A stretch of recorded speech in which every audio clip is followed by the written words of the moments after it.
Herkese merhaba. Sizleri 2018 yılı Dünya Şampiyonluğu tiebreak maçına götürüyorum. Beyazlarda Carlsen, siyahlardaysa Caruana. Hazırsanız oyuna başlayalım.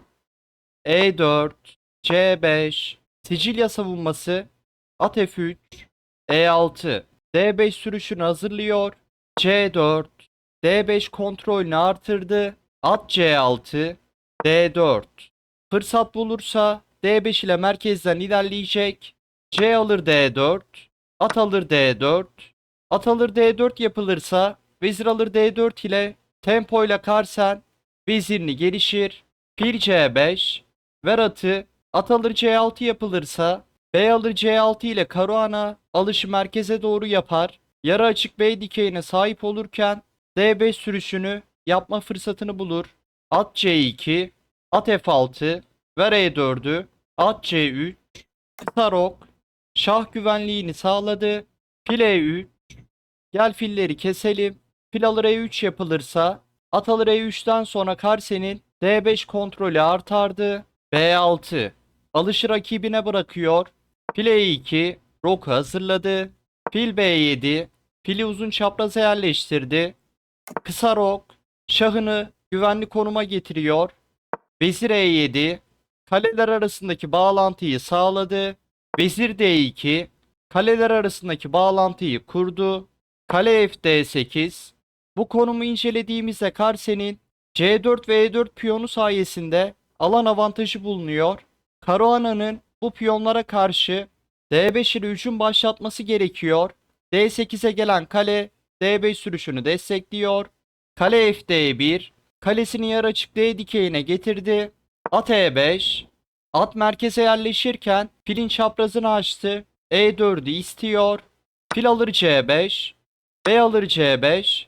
Değişimler sonunda Caruana yarı açık B dikeyine sahip oldu ama bu dikeyi kullanabilmek kolay gözükmüyor. F4, atı istedi ve F piyonunu merkez mücadelesine dahil ediyor.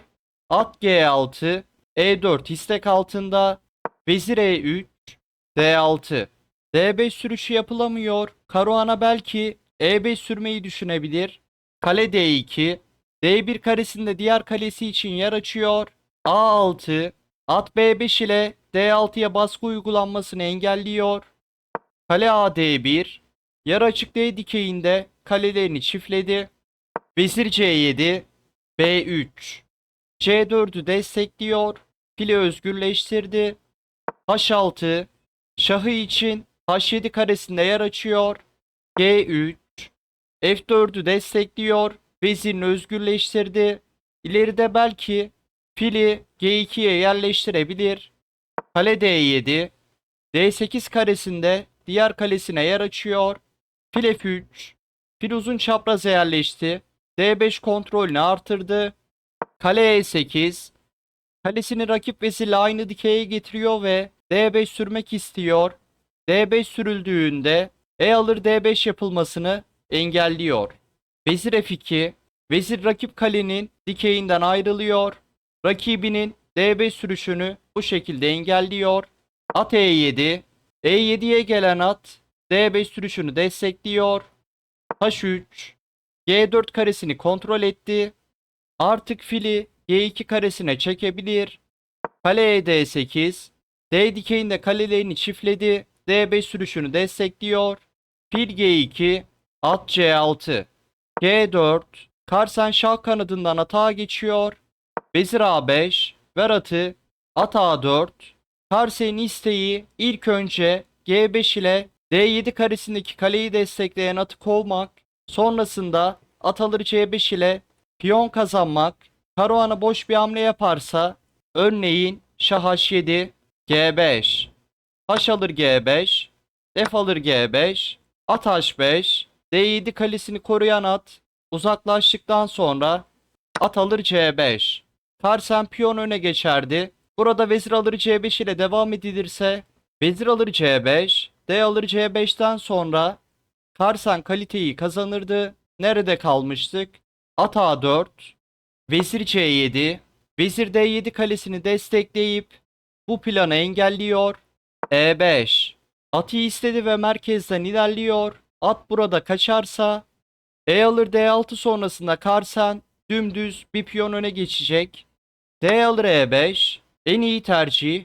Bu hamle oyunu değişimlere götürüyor. At alır C5. Karsen C dikeyinde geçer piyon elde ediyor.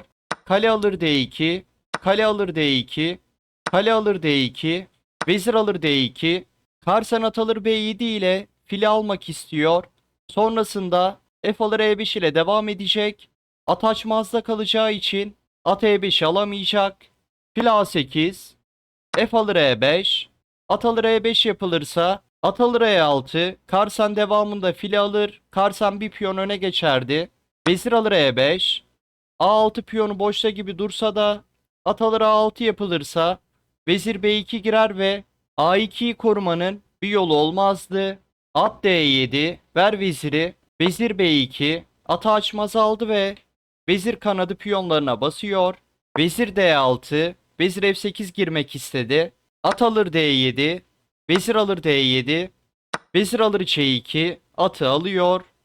Vezir E8 Karsan çatal attı.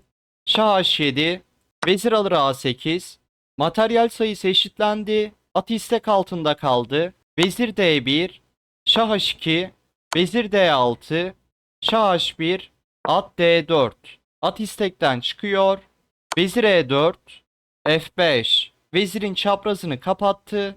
G alır F5 E alır F5 Karsen'in vezir kanadında 3'e 1 piyon çoğunluğu bulunurken Caruana'nın şah kanadında 3'e 1 piyon çoğunluğu bulunuyor.